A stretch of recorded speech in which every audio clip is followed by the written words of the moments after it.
Magandang araw sa inyong lahat at welcome sa aking channel.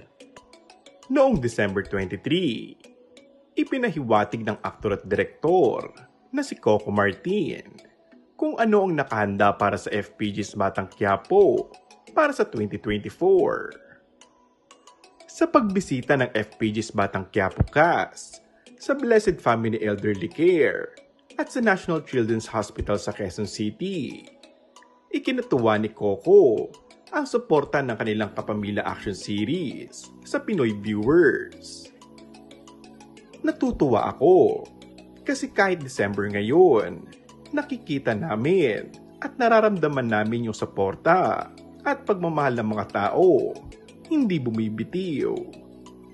Kasi talaga sinisigurado namin na hanggang matapos, dumire-diretso, hindi kami bibitiw, hindi namin isi-short yung mga tao.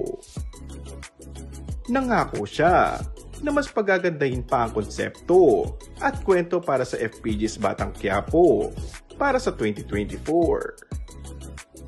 Sobra akong proud na napakahusay lahat ng mga artista.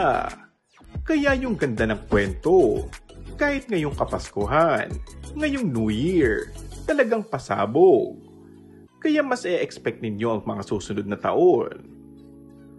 Kung panonoorin nyo, halos mag-uumpisa pa lang yung kwento. Kumbaga pabunga pa lang next year. Maraming palitan ng mga conflict yung istorya, kaya yun yung dapat abangan.